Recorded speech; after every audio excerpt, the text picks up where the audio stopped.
my cup runneth over. I've been busy filling my cup. I've been busy, you know, purifying my waters and purifying myself with self-forgiveness. And I feel like now that water is starting to overflow, and I realize how much I have to give because I've given myself so much through self-forgiveness. So it's been pretty nice.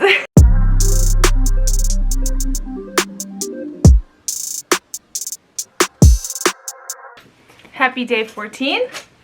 We are officially 2 weeks into this little project, and I have done a lot of day 30, like 30-day journeys, 21-day journeys, like a lot of, you know, make or break a habit in a consecutive amount of days. I feel like that was a really hard way of saying that. I've done a lot of 21-day and 30-day journeys of like doing something or not doing something, like starting a habit or changing a habit. And this is by far the longest I've done, so 44 days I've set.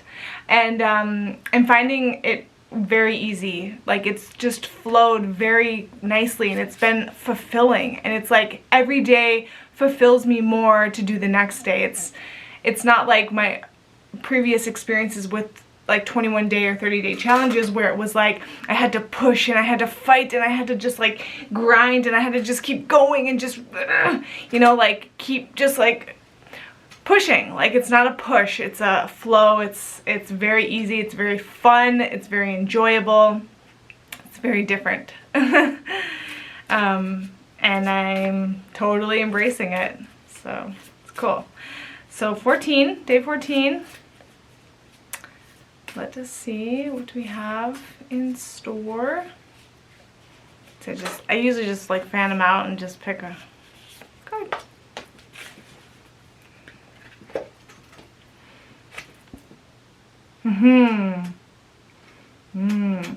Did I? Oh no, I didn't. Okay, so this is another card I also have seen previously, because I was like, did I pull this before? When I first got the deck, I did a little layout for myself, and this was one card. And this was before I considered this project of doing one card a day. So this is the card. Transformation.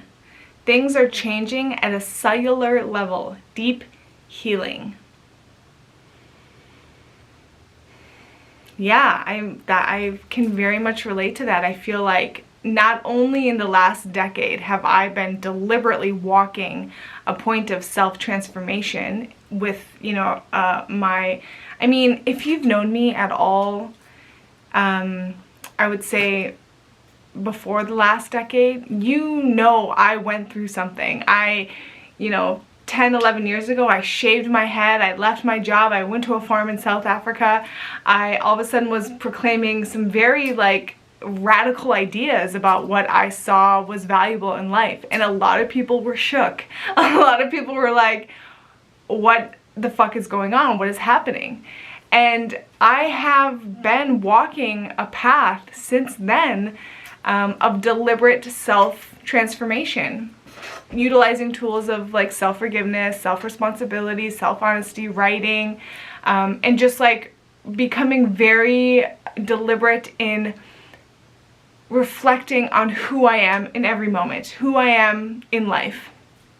And I saw how much I had become someone I didn't want to be, because I saw how much conflict existed within me, and I saw how much I didn't like myself, and I saw how insecure I was, how jealous I was, how like victimizing I was to myself, how much I had like blame, how much blame I had, how much judgment I had. I was in such discord with life and myself, and I had all these questions about life and what we're doing here, and you know, I had a lot of shit going on inside of myself.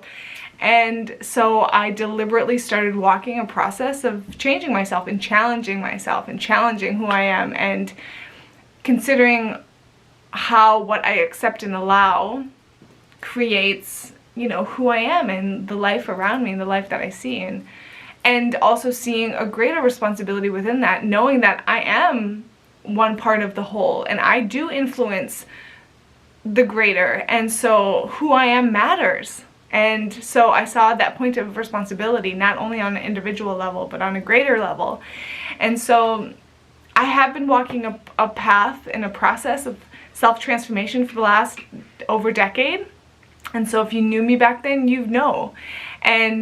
But more specifically, since Phoenix has been born, I feel like this process of self-transformation has been condensed, and it's like I feel like I'm going through so much more, so much quicker, and I feel like a radical change has taken place since he's been born.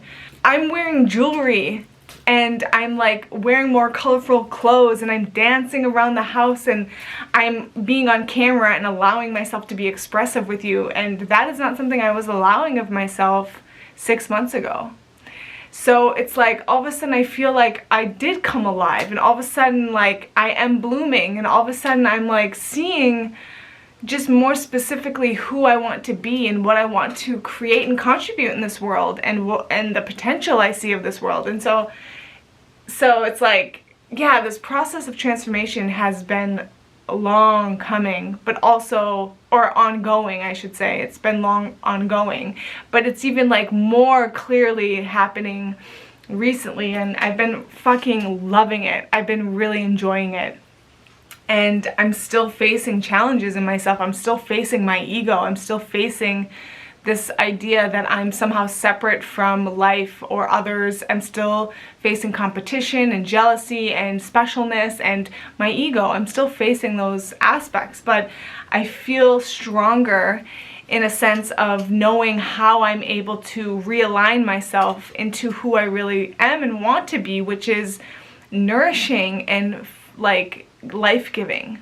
That's who I want to be. I want to give life to myself and to other people, and I want people to know that we can create a world we want to create. And you know, I have to do that for myself first and foremost, and that's what I've been doing. So it's cool. It's like, you know, my cup runneth over. I've been busy filling my cup. I've been busy, you know, purifying my waters and purifying myself with self-forgiveness. And I feel like now that water is starting to overflow, and I realize how much I have to give because I've given myself so much through self-forgiveness. So it's been pretty nice. Not easy and kind of gory and brutal, but also so worth it, and here I am. Yeah, so things are changing at a cellular level. Yeah, totally, I believe that. One of the points I've been looking at recently is reconnecting with my body and realizing my body consists of trillions of cells, right? And what if each of those cells was aware of itself? And what would happen if those cells decided to not work together? My body would fucking fall apart. Okay, now consider the planet and humans and life are the cells of this earth. And we're deciding at the moment to not work together, and look at what we're creating. We're creating some horrific things on this planet, and we know it's not necessary. And so that's also why it's so important for me to like get to know myself and to turn inward and to figure this shit out. You know, who am I as this body, this flesh, this living, breathing being that's here, this manifestation? Who am I as my body? Because it's even that my body is micro of the macro body that I'm standing on of the earth. And yeah, so things are changing at a cellular level. That's like an individual level. And I'm just busy aligning myself with my body, reconnecting with my body, standing, grounding, and rooted in my body, and simultaneously doing that with, you know, the earth, grounding into the earth, realizing my connection to the earth, realizing I am one cell of this body of earth, and I'm willing to walk with and work together with all the other cells. So that's cool. Deep healing, yes, I agree. So there's like a little DNA strand here. I mean, this to me too is like the throne, standing on, like sitting at the throne. It's like sitting in that point of knowing your worth and knowing your value and knowing that you matter. You matter because you're here and you're part of everything else. And how are you contributing to the whole body that is humanity and the whole body that is this planet? Are you sitting in your throne? Are you standing in your point? Are you standing in your point of who you are and what you can bring to this world and what you can give to this world? Because we do all have something to contribute. We do all have a voice. We do all have a perspective. We do all have experience.